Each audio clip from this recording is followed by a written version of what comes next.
الكافرون هذا شيء عجيب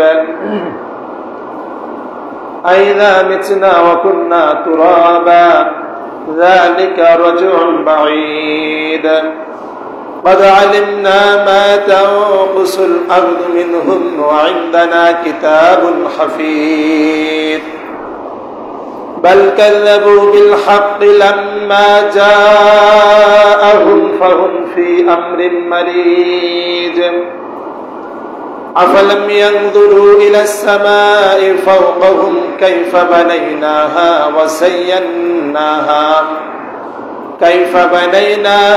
وزيناها وما لها من فروج والأرض مددناها وألقينا فيها رواسي وأنبتنا فيها من كل زوج بهيج تبصرة وذكرى لكل عبد منيب رزقا للعباد وأحيينا به بلدة ميتا كذلك الخروج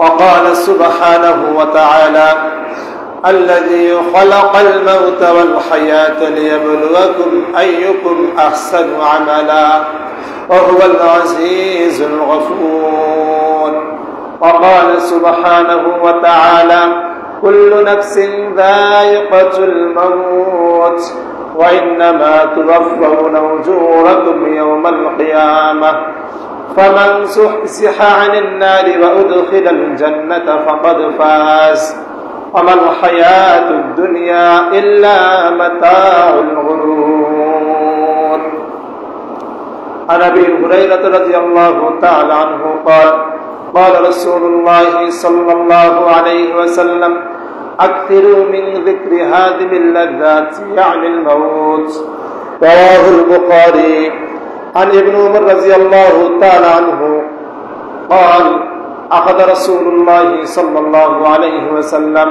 ببعض جسدكم في الدنيا كأنك غريب أو عابر سبيل وعد نفسك من أهل القبور আলহামদুলিল্লাহ আমরা মহান রব্বুল আলামিনের শুকরিয়া আদায় করি যে মহান রব্বুল আলামিন আমাদেরকে তার অফুরন্ত নিয়ামতের মাধ্যমে বেঁচে রেখেছেন, সুস্থ রেখেছেন।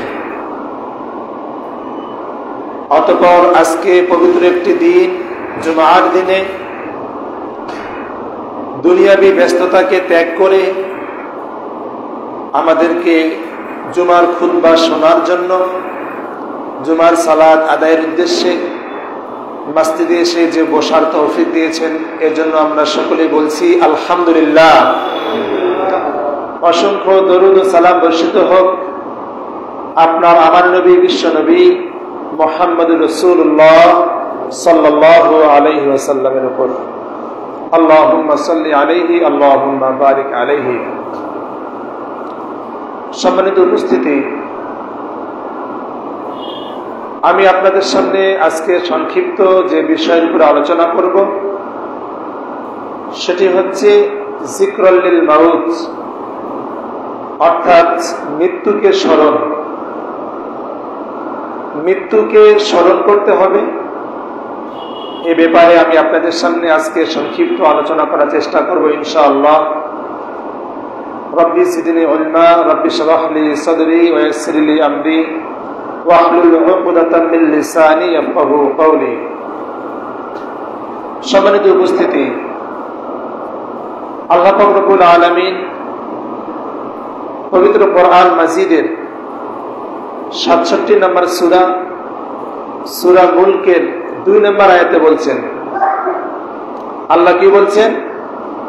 আউযু বিল্লাহি মিনাশ শাইতানির রাজীম الذي خلق الموت والحياة ليبلوكم أيكم أحسن عملا وهو العزيز الغفور الذي خلق الموت والحياة الذي তিনি সেই সত্তা খলাকাল মাউতা যিনি মৃত্যুকে সৃষ্টি করেছেন, ওয়াল হায়াতা এবং জীবন সৃষ্টি করেছেন, লিয়াবলুয়াকুম আইয়ুকুম আহসানু আমালা, এই জন্য তিনি জীবন আর মৃত্যু সৃষ্টি করেছেন তোমাদেরকে পরীক্ষা করার জন্য, তোমাদের মধ্যে কে আমলের দিক থেকে সর্বোত্তম। সুবহানাল্লাহ বলেন। আল্লাহ রব্বুল আলামিন মৃত্যু সৃষ্টি করেছেন, জীবন সৃষ্টি করেছেন, কেন? লিয়াবলুয়াকুম, তিনি তোমাদেরকে পরীক্ষা করবেন। আল্লাহ তাআলা আমাদেরকে পরীক্ষা করবেন, পরীক্ষা করার জন্য তিনি মৃত্যু এবং জীবনকে সৃষ্টি করেছেন। পরীক্ষা কিসের মাধ্যমে হবে? লিয়াবলুয়াকুম আইয়ুকুম আহসানু আমালা, তোমাদের মধ্যে আমলের দিক থেকে সবচেয়ে উত্তম, সবচেয়ে ভালো, উৎকৃষ্ট আমল কে করতে পারে। আল্লাহ পাক রব্বুল আলামিন মানুষের আমল দেখেন। একটা হাদিসের মধ্যে আসছে, রাসূল আকরাম সাল্লাল্লাহু আলাইহি ওয়াসাল্লাম বলেছেন, ইন্নাল্লাহা লা ইয়ানজুরু, নিশ্চয়ই আল্লাহ পাক রব্বুল আলামিন মানুষের চেহারা দেখেন না, ধন সম্পদ দেখেন না, তিনি কি দেখেন? ওয়ালাকিন ইয়ানজুরু ইলা কুলুবিকুম ওয়া আ'মালিকুম, বরং আল্লাহ পাক রব্বুল আলামিন মানুষের অন্তর দেখেন, অন্তরে কি আছে, এবং আমল দেখেন, তার আমলটা কি। আল্লাহ তাআলা মানুষের চেহারা দেখেন না, সৌন্দর্য দেখেন না, ধন সম্পদ দেখেন না, কে কত টাকার মালিক, কে কত ধনী, দুনিয়াতে প্রভাব প্রতিপত্তি কার আছে, কার পাওয়ার আছে, আল্লাহ এটা দেখেন না। আল্লাহ পাক রব্বুল আলামিন কি দেখেন? ওয়ালাকিন ইয়ানজুরু ইলা কুলুবিকুম ওয়া আ'মালিকুম, আল্লাহ পাক রব্বুল আলামিন মানুষের অন্তর দেখেন, অন্তরের মধ্যে ইখলাস, আল্লাহর উদ্দেশ্যে কাজ করা, নিয়ত, আকীদা, ঈমান ঠিক আছে কিনা, আপনার ঈমান ঠিক আছে কিনা, আকীদা ঠিক আছে কিনা, নিয়ত ঠিক আছে কিনা, এটা আল্লাহ দেখেন। আর কি দেখেন? নিয়তের ভিত্তিতে, ঈমানের ভিত্তিতে আপনি কি কাজ করতেছেন পৃথিবীতে, ভালো কাজ করেন না মন্দ কাজ করেন, এটার জন্য আল্লাহ পাক রব্বুল আলামিন মানুষের আমলটা দেখেন। সুবহানাল্লাহ বলেন। এই আয়াতের সাথে এই হাদিসের মিল পাওয়া যাচ্ছে। সম্মানিত উপস্থিতি, মহান রব্বুল আলামিন তিনি আরো বলছেন সূরা আল ইমরানের 185 নম্বর আয়াত, কুল্লু নাফসিন যায়িকাতুল মাউত, আল্লাহ বলছেন প্রত্যেক ব্যক্তিকে, প্রত্যেক নাফসকে মৃত্যুর স্বাদ গ্রহণ করতে হবে। যার জীবন আছে, আল্লাহ পাক রব্বুল আলামিন যার ভিতরে জীবন দিয়েছেন, যার আত্মা আছে, নফস আছে, আল্লাহ বলছেন প্রত্যেক নফসকে মৃত্যুর স্বাদ গ্রহণ করতে হবে। আমি যেভাবে মানুষকে জীবন দিয়েছি, ঠিক সেভাবে আমি মানুষের কাছ থেকে তার জীবনটা ছিনিয়ে নিব। জীবনের মালিক হচ্ছেন আল্লাহ, এই জীবনটা তিনি নিয়ে নেবেন। মৃত্যুর মালিকও হচ্ছেন আল্লাহ। আল্লাহ এখানে বলছেন প্রত্যেক নাফস, যাদের জীবন আছে, তাদেরকে মৃত্যুর স্বাদ গ্রহণ করতে হবে। ওয়াইন্নামা তুওয়াফাউনা উজুরাকুম ইয়াওমাল কিয়ামাহ, আল্লাহ বলছেন মৃত্যুর পরে কিয়ামতের দিন আমি আল্লাহ তোমাদের পরিপূর্ণ বদলা দিয়ে দিব।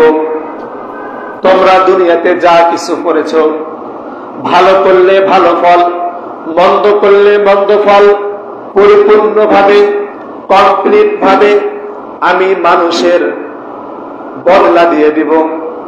তবে ফামান যুহজিহা আনিন নার, আল্লাহ বলছেন যে ব্যক্তিকে জাহান্নাম থেকে বাঁচিয়ে নেওয়া হবে, জাহান্নামের আগুন থেকে যে ব্যক্তিকে বাঁচিয়ে নেওয়া হবে ওয়া উদখিলাল জান্নাহ, এবং জান্নাতে প্রবেশ করানো হবে, ফাকাদ ফাস, ওই ব্যক্তি হচ্ছে প্রকৃতপক্ষে সাকসেসফুল ব্যক্তি। বলুন সুবহানাল্লাহ।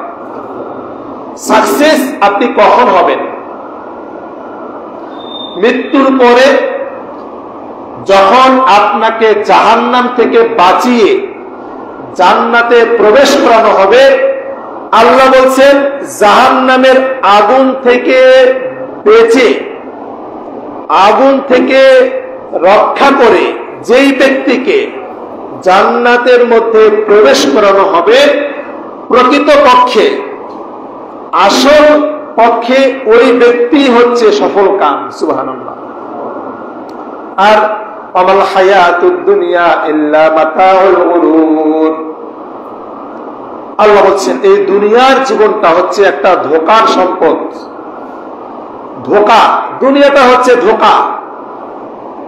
এই দুনিয়ার ধোঁকায় পড়ে মানুষ আখিরাত থেকে গাফেল হয়। যদি দুনিয়ার মোহে পড়ে আপনি আখিরাতের কথা ভুলে যান, তাহলে দুনিয়াটা হবে আপনার জন্য একটা ধোঁকা। এটা ধোঁকার সম্পদ। স্বাভাবিকভাবে যদি আমাদেরকে কোনো ব্যক্তি ধোঁকা দেয়, আমরা কিন্তু তাকে পছন্দ করি না। কি করি বলেন?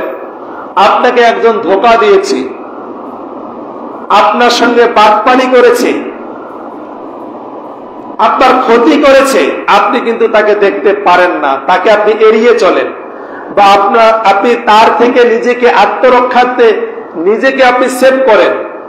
তো যেহেতু ধোঁকাবাজকে আমরা পছন্দ করি না, আল্লাহ রাসূলও বলছেন মান গাশা আলাইনা ফালাইসা মিন্না, যে ব্যক্তি আমাদেরকে ধোঁকা দিবে সে আমার উম্মতের মধ্যে কেউ না। তাহলে দুনিয়ার জীবনটাকে আল্লাহ ধোঁকা কেন বললেন? মাতাউল গুরুর, গুরুর বলছেন তিনি, দুনিয়ার জীবনটা হচ্ছে ধোঁকার সম্পদ। কিভাবে ধোঁকা? যদি আপনি দুনিয়ার মোহে পড়ে আল্লাহর বিধানকে ভুলে যান, আখিরাতকে ভুলে যান, চিরস্থায়ী জীবনকে ভুলে যান, সামান্য কয়েকটা দিন আপনি বাঁচবেন, সামান্য ক্ষণস্থায়ী জীবনকে আপনি প্রাধান্য দেন, ওই ক্ষেত্রে দুনিয়ার জীবনটা ধোঁকার সম্পদ হয়ে যাবে।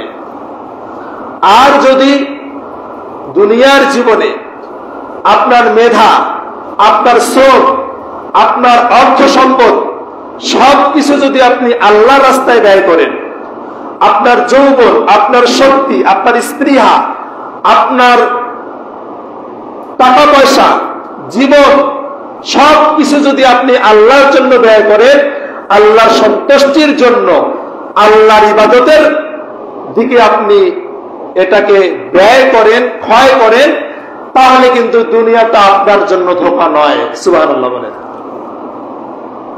সম্মানিত উপস্থিতি, একটি হাদিসের মধ্যে আসছে রাসূল আকরাম সাল্লাল্লাহু আলাইহি ওয়াসাল্লাম বলছেন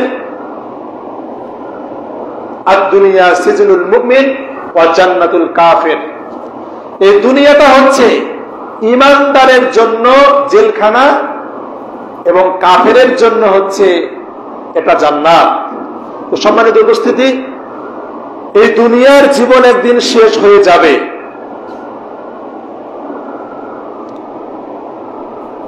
রাসূল আকরাম সাল্লাল্লাহু আলাইহি ওয়াসাল্লাম তিনি দুনিয়া থেকে চলে গেছেন।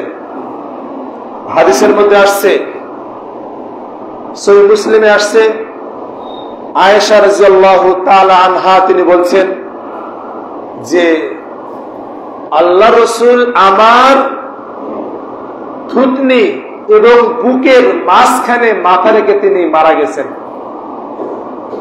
মা আয়েশা বলছেন আল্লাহ রাসূল আমার বুক এবং থুতনির মাঝখানে এই জায়গাটা, এই জায়গায় মাথা রেখে তিনি শেষ নিঃশ্বাস ত্যাগ করেছেন। এবং আল্লাহ রাসূলের মৃত্যুর সময় যত কষ্ট হয়েছে, যন্ত্রণা হয়েছে, মা আয়েশা বলছেন যে আল্লাহ রসুলের মৃত্যুর কষ্ট দেখার পরে পৃথিবীর যে কোনো মানুষ যে কোনো সিচুয়েশনে মারা যাক না কেন, যে কোনো অবস্থায় মারা যাক না কেন, আমি কারো মৃত্যুকে খারাপ মনে করি না। আপনারা কি আমার কথা বুঝতে পারতেছেন? যে কোনো অবস্থায় মৃত্যু হোক না কেন, যে কোনো মানুষের, সে পানিতে ডুবে মরুক, আগুনে পুড়ে মরুক, অ্যাক্সিডেন্টে মরুক, যে কোনো ভাবে মারা যাক না কেন, মৃত্যুর সময় যতই কষ্ট হোক আমি সেটাকে খারাপ মাইন্ডে নিব না। কারণ যেখানে বিশ্বনবী মুহাম্মদ রাসূলুল্লাহ সাল্লাল্লাহু আলাইহি ওয়াসাল্লামের মৃত্যুর কষ্ট হয়েছে, আল্লাহ রসুলের যখন মৃত্যু চলে আসছে, আল্লাহ রসুল শুয়ে আছেন, তার পাশে একটা পাত্রের মধ্যে পানি রাখা আছে। আল্লাহ রসুল সাল্লাল্লাহু আলাইহি ওয়াসাল্লাম তিনি ওই পাত্রে দুই হাত এভাবে রাখছেন, পাত্রের পানিতে হাত দুটি ভিজে যাচ্ছে। আল্লাহ রসুল নিজের মুখের মধ্যে এভাবে মুখ মুছতেছেন আর বলতেছেন, লা ইলাহা ইল্লাল্লাহ ইন্না লিল মাউতি লাসাকারাত আল্লাহুম্মা রফিকুল আলা। আল্লাহ রসুলের যখন মৃত্যুর যন্ত্রণা শুরু হয়ে গেল, তিনি বলছেন, লা ইলাহা ইল্লাল্লাহ, আল্লাহ ছাড়া প্রকৃত পক্ষে কোনো ইলাহা নেই। ইন্না লিল মাউতি লাসাকারাত, নিশ্চয়ই মৃত্যুর মধ্যে ভীষণ যন্ত্রণা আছে। আল্লাহুম্মা রফিকুল আলা, হে আল্লাহ আমার প্রিয় বন্ধুর সান্নিধ্যে আমাকে নিয়ে যাও। বলুন সুবহানাল্লাহ। আল্লাহ রসুলের মৃত্যু হচ্ছে, আল্লাহ রসুল সাল্লাল্লাহু আলাইহি ওয়াসাল্লাম তিনি অজ্ঞান হয়ে গেলেন।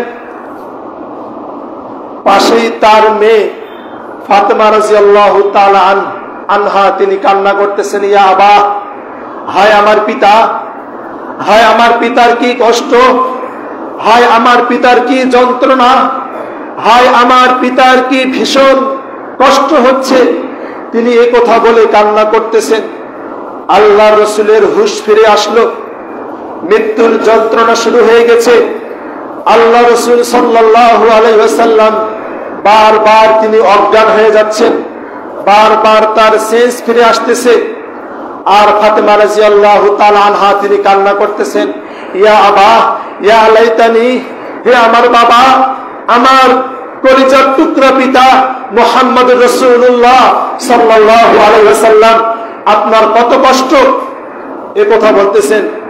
আল্লাহ রসুল সাল্লাল্লাহু আলাইহি ওয়াসাল্লাম তার হুঁশ ফেরার পরে ফাতেমা রাদিয়াল্লাহু তাআলা আনহাকে তিনি কাছে টেনে কানে কানে বললেন, হে ফাতেমা, আজকের পর থেকে তোমার পিতার আর কোনো কষ্ট হবে না।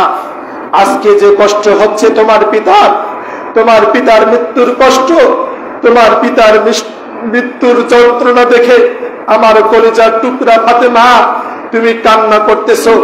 আমি হচ্ছি বিশ্ব নবী রাহমাতুল লিল আলামিন সাইয়্যিদুল মুরসালিন মুহাম্মদুর রাসূলুল্লাহ সাল্লাল্লাহু আলাইহি ওয়াসাল্লাম, আজকের পর থেকে তোমার পিতার আর কোনো কষ্ট হবে না। বলুন সুবহানাল্লাহ। এই কথা তিনি বলতেছেন, বারবার পানিতে হাত রেখে তিনি মুখ মুছতেছেন আর বলতেছেন, লা ইলাহা ইল্লাল্লাহ, লা ইলাহা ইল্লাল্লাহ, ইন্না লিল মাউতি লাসাকারাত।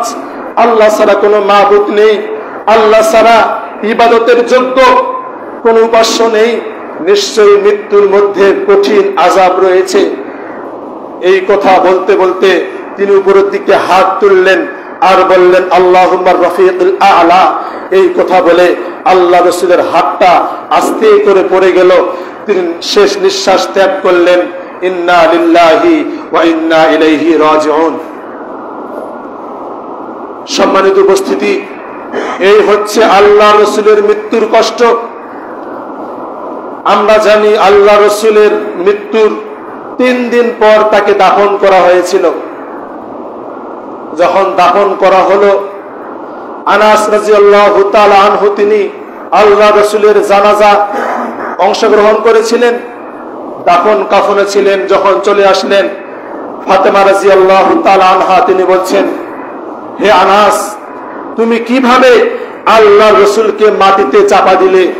হে আনাস, তুমি তো আল্লাহ রাসূলের খাদেম ছিলে, কিভাবে তুমি আল্লাহ রাসূলের বডির উপরে তুমি মাটি নিক্ষেপ করলে? কিভাবে তোমরা আল্লাহ রাসূলকে দাফন করলে? সম্মানিত উপস্থিতি, এই হচ্ছে আল্লাহ রাসূলের মৃত্যুর বর্ণনা। একটি বর্ণনা আসছে, মুসা আলাইহিস সালাতু ওয়াস সালাম একজন নবী, তিনি যখন মারা গেলেন, তার মৃত্যুর পর আল্লাহ পাক রব্বুল আলামিন মুসা আলাইহিস সালাতু ওয়াস সালামকে বললেন, হে মুসা, তোমার তো মৃত্যু হয়েছে, মৃত্যুর সময় তুমি তোমাকে কেমন পেয়েছ? কালামুল্লাহ, একজন বিশিষ্ট নবী মুসা আলাইহিস সালাম তিনি বলছেন, হে আল্লাহ, যখন আমার মৃত্যু হয় তখন কেমন অনুভব হয়েছিল আমি বলি। উত্তপ্ত একটা কড়াই, উত্তপ্ত খুবই গরম তেলের মধ্যে যদি একটা জীবিত চড়ুই পাখিকে ফেলাই দেওয়া হয়, একটা চড়ুই পাখি উত্তপ্ত টকবগে ফুটন্ত গরম তেলের মধ্যে ছেড়ে দিলে তার যত কষ্ট হয়, তার চেয়ে অনেক বেশি কষ্ট আমার হয়েছে। আল্লাহু আকবার বলেন। একজন নবী, তার কষ্ট দেখেন কত কষ্ট। আল্লাহ বলছেন, হে মুসা, তোমার মৃত্যুর সময় আযাব অনেক কম হয়েছে। আল্লাহ বলছেন, অনেক কম আযাব তোমার হয়েছে। আরেকজন নবী সুলাইমান আলাইহিস সালাতু ওয়াস সালাম তিনি মারা গেছেন, তিনি বলছেন, আল্লাহ তাকে বলছেন, সুলাইমান, তোমার মৃত্যু হয়েছে, মৃত্যুর সময় নিজেকে কেমন পেয়েছ? তিনি বলছেন, একটা ছাগলের পায়ে দড়ি দিয়ে বেঁধে উপরে লটকাইয়া জবাই না করে একটা জীবন্ত ছাগলের চামড়াগুলো কেটে কেটে টেনে হিসড়ে তাকে সিলাই দিলে যত কষ্ট, তার চেয়ে প্রচন্ড 1000 গুণে বেশি কষ্ট আমার হয়েছে। আল্লাহু আকবার বলেন। একজন নবীর কষ্ট মৃত্যুর সময় যদি এত হয়, আপনার আমার যখন মৃত্যু হবে আযাব কেমন হতে পারে বলেন? একটা পাখিকে আপনি বড় কড়াইয়ে তেল দিয়ে চাল দিয়ে উত্তপ্ত গরম করে ফুটন্তর মধ্যে যদি একটা পাখিকে ফেলাই দেন, ফেলার সাথে সেকেন্ডের মধ্যে পাখিটা কি হয়ে যায় বলেন? ছাই হয়ে যাবে কিনা বলেন? তার চেয়ে বেশি কষ্ট ভাইরা আমার। এর জন্য আপনার আমার নবী, বিশ্ব নবী মুহাম্মদুর রাসূলুল্লাহ সাল্লাল্লাহু আলাইহি ওয়াসাল্লাম বলেছেন, হে আমার উম্মতেরা, আকসিরু মিন যিকরি হাযিমিল লাযযাতিল মাউত, জীবনের আরাম আয়েশ বিনষ্টকারী, জীবনের স্বাদ নষ্টকারী বিষাক্ত একটা বস্তু, খুবই বিষাক্ত, মারাত্মক বিষাক্ত একটা বস্তু মৃত্যু। এই মৃত্যুকে তোমরা বেশি বেশি করে স্মরণ করবে। এটা আল্লাহ রাসূল বলেছেন। যখন আপনার মৃত্যু আসবে, আপনার জীবনের যত সুখ শান্তি, যত আনন্দ উল্লাস সব সেকেন্ডের মধ্যে নিমেষে নষ্ট হয়ে যাবে, বিষাক্ত হয়ে যাবেন আপনি। আল্লাহ পাক রব্বুল আলামিন আমাদের সবাইকে মৃত্যুর কঠিন আযাব থেকে রক্ষা করুক। আল্লাহুম্মা আমিন বলেন। সাল্লাল্লাহু আলাইহি ওয়াসাল্লাম। আল্লাহ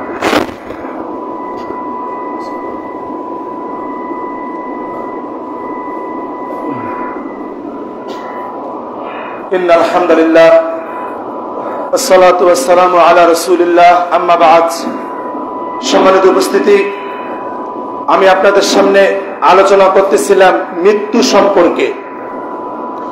মৃত্যু হচ্ছে একটা জন্তু, এটা একটা আকৃতি আছে। যখন আপনার মৃত্যু হবে, আপনি তখন মৃত্যুকে দেখতে পাবেন। মৃত্যু হচ্ছে একটা জন্তুর মতো। আল্লাহ রাসূল বলছেন, কিয়ামতের দিন বিচার হওয়ার পরে জান্নাতীরা জান্নাতে যাবে, জাহান্নামীরা জাহান্নামে যখন যাবে, জান্নাত এবং জাহান্নামের মাঝখানে একটা জন্তুকে আনা হবে। একটা জন্তু বলা হবে, ইয়া আসহাবাল জান্নাহ, হে জান্নাতের অধিবাসীরা। জান্নাতের সবাই এদিকে তাকাবে। আবার বলা হবে, ইয়া আসহাবাল জাহিম, হে জাহান্নামের বাসিন্দা, সবাই এদিকে তাকাবে। জান্নাত জাহান্নামের মাঝখানে মৃত্যুকে আনা হবে। বলা হবে, তোমরা কি এটাকে চেনো? এই জান্নাতীরা এটাকে চেনো?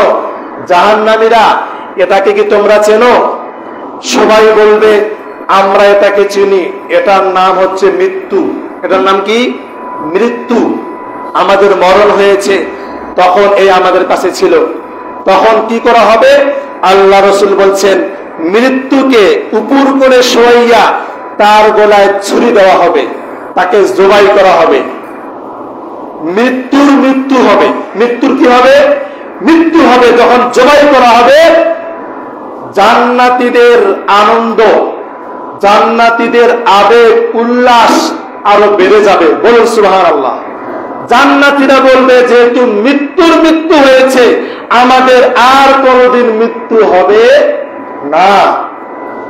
জাহান্নামীরা দেখবে মৃত্যুর মৃত্যু হলো, তারা চিৎকার করে কান্না করবে, হাউমাউ করবে, চিৎকার করবে, বিকট আওয়াজ করবে, হায় আফসোস, আমাদের পোড়া কপাল, আমরা জাহান্নামে পড়ে গেছি, মৃত্যুর মৃত্যু হয়ে গেছে, আমাদের তো আর কোনো মৃত্যু হবে না।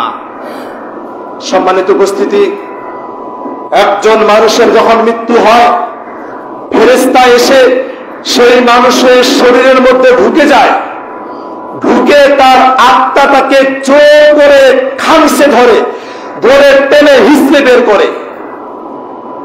আপনারা সূরা নাজিয়াত পড়বেন, কোরআন মাজিদ পড়বেন। সূরা নাজিয়াতে আল্লাহ বলছেন, আউযু বিল্লাহি মিনাশ শাইতানির রাজীম, ওয়ান নাজিআতি গরকা, ওয়ান নাজিআতি গরকা, ওয়ান নাশিতাতি নাশতা, ওয়াস সাবিহাতি সাবহা, ফাসসাবিকাতি সাবকা।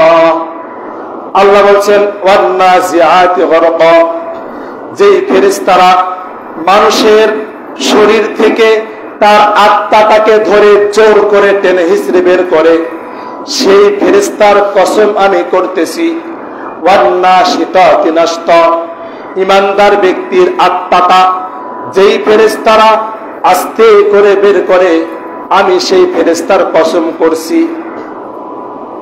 যখন আপনার মৃত্যু হবে, আল্লাহ রাসূল বলছেন, একজন কাফের, বেঈমান, মুনাফিক ব্যক্তির যখন মৃত্যু হবে, তার সামনে ফেরেশতা আসবে।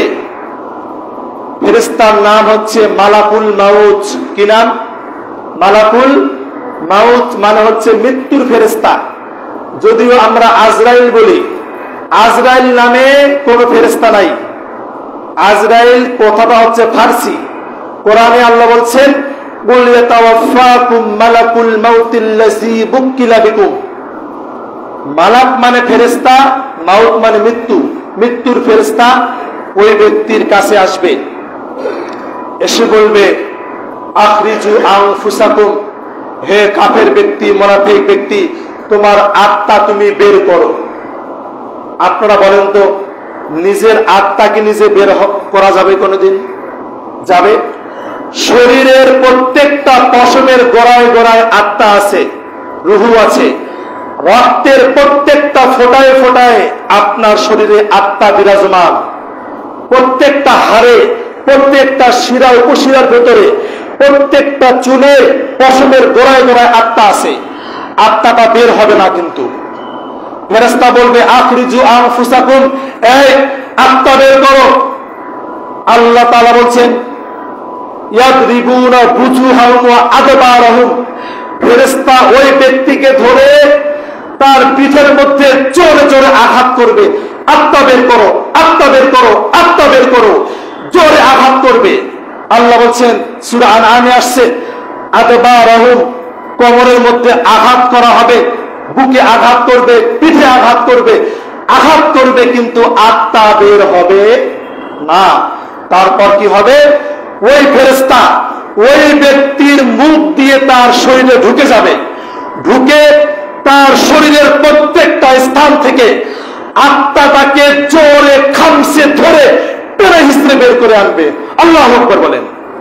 যখন বের করবে, তার শরীরের প্রত্যেকটা রগ ছিঁড়ে ছিঁড়ে যাবে, প্রত্যেকটা রগ, শিরা উপশিরা প্রত্যেকটা ঠাস ঠাস করে ছিঁড়ে যাবে, রক্তগুলো শুকে যাবে।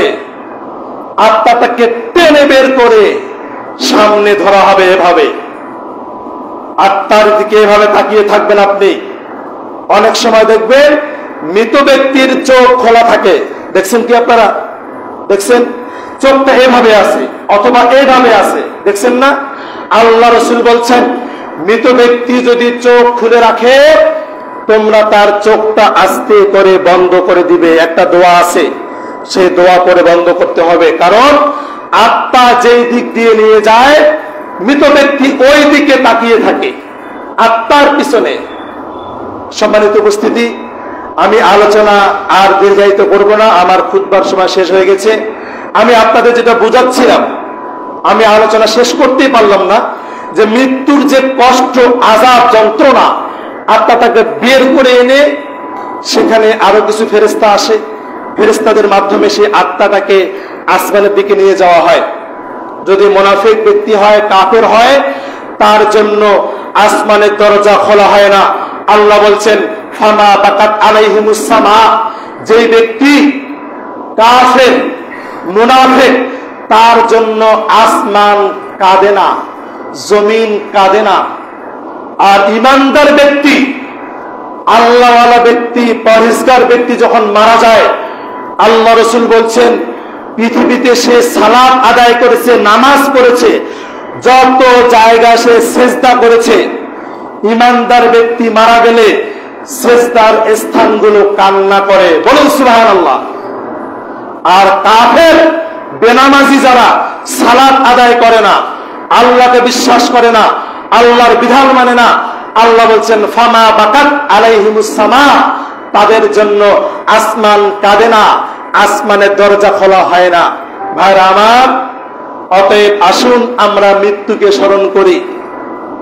ইবনে উমর বলছেন, আখাযা রাসূলুল্লাহ সাল্লাল্লাহু আলাইহি ওয়াসাল্লাম বিবাদি জাসাদি, আল্লাহ রাসূল একদিন আমার ঘাড়ে হাত দিলেন, এভাবে হাত দিলেন, এমনি ধরলেন, বললেন, হে ওমর, কুন ফিদ দুনিয়া কাআন্নাকা গারীবুন আও আবিরুস সাবিল, দুনিয়াতে এমন ভাবে থাকো যেন তুমি একজন অপরিচিত ব্যক্তি, যেন তুমি একজন পথিক। একজন পথিক যদি বিদেশে যায়, সে কি সেই জায়গাটাকে আপন জায়গা মনে করে? বলেন, মনে করে না। একজন গরিব, অসহায় পথিকের মতো তুমি দুনিয়াতে জীবন যাপন করো। সুবহানাল্লাহ বলেন। হাত করে বলছেন, খবরদার, দুনিয়াটাকে তুমি চিরস্থায়ী নিবে না। আর ওয়াউদ্দা নাফসাকা মিন আহলিল কুবুর, প্রত্যেক দিন নিজেকে কবরবাসীর মধ্যে তুমি গণ্য করো, যে তুমি একদিন কবরে যাবা। আল্লাহ পাক রব্বুল আলামিন আমাদের সবাইকে মৃত্যুর সময় কালেমা তাইয়্যিবা নসিব করুক, আল্লাহুম্মা আমিন বলেন। মৃত্যুর সময় কালেমা করবেন। আল্লাহ রাসূল বলছেন, মান কানা আখিরু কালামিহি লা ইলাহা ইল্লাল্লাহ দাখালাল জান্নাহ, যেই ব্যক্তি মৃত্যুর সময় সর্বশেষ মুখ দিয়ে বলবে লা ইলাহা ইল্লাল্লাহ, ওই ব্যক্তি জান্নাতের মধ্যে যাবে। বলুন সুবহানাল্লাহ। কালেমা তো এমনি মুখে আসবে না, এমনি আসবে। এবং রাসূল বলছেন, যখন দেখবে কোন ব্যক্তি মারা যাচ্ছে, অ্যাক্সিডেন্ট করছে, আহত অবস্থায় আপনি ধরে আছেন, মারা যাচ্ছে সে, অথবা মুমূর্ষু অবস্থা, রাসূল বলছেন, লাকিনু মাউতাকুম লা ইলাহা ইল্লাল্লাহ, তুমি মুমূর্ষু ব্যক্তির কানে কানে বলবে, আপনি বলুন লা ইলাহা ইল্লাল্লাহ। আপনি বলুন লা ইলাহা ইল্লাল্লাহ, কারণ ওই ব্যক্তি যদি একবার কালেমা পড়তে পারে ওর জন্য জান্নাত ওয়াজিব হয়ে যায়। বলুন সুবহানাল্লাহ। অতএব মৃত্যুর সময় যেন আমাদের কালেমা নসিব হয়। আল্লাহুম্মা আমিন বলেন। হে আল্লাহ, আজকে এই মসজিদে, থানা মসজিদে যারা সালাত করতে আসছে তুমি সবাইকে ক্ষমা করে দাও। আল্লাহুম্মা আমিন বলেন। হে আল্লাহ, আপনি আমাদের সবাইকে হায়াতে তাইয়্যিবা সিহাতে কুল্লিয়া দান করুন। আল্লাহুম্মা আমিন বলেন। হে আল্লাহ, আমাদের মধ্যে অনেকে অসুস্থ, ব্যাধিগ্রস্ত, অনেকে বিভিন্ন বিপদ আপদ, বালা মুসিবত, দুশ্চিন্তা, হতাশার মধ্যে আছি, বিভিন্ন সমস্যা আমাদের আছে। হে আল্লাহ, তুমি আমাদের সবারই যাবতীয় সমস্যার সমাধান করো। আল্লাহুম্মা আমিন বলেন। হে আল্লাহ, আপনি আমাদের খেতে খামারে, ব্যবসা বাণিজ্যে, চাকরিতে রহমত বরকত দেন। আল্লাহুম্মা আমিন বলেন। হে আল্লাহ, আজকে সংক্ষিপ্ত যে আলোচনা হলো খুতবায়, এই আলোচনা থেকে আমাকে এবং আমাদের সবাইকে শিক্ষা গ্রহণ করে বাকি হায়াতে জিন্দেগিতে আমল করার তৌফিক দাও। আল্লাহুম্মা আমিন বলেন। হে আল্লাহ, আপনি আমাদের সবাইকে 5 ওয়াক্ত সালাত জামাতে আদায় করার তৌফিক দেন। আল্লাহুম্মা আমিন বলেন। হে আল্লাহ, আপনি আমাদের সবাইকে মৃত্যুর সময় কালেমা তাইয়্যিবা এবং উত্তম মৃত্যু দান করেন। আল্লাহুম্মা আমিন বলেন। সুবহানাকা আল্লাহুম্মা বিহামদিকা আশহাদু আল্লা ইলাহা ইল্লা আনতা আস্তাগফিরুকা ওয়া আতুবু ইলাইক। আউযু বিল্লাহি মিনাশ শাইতানির রাজিম। ইন্নাল্লাহা ওয়া মালাইকাতাহু ইউসাল্লুনা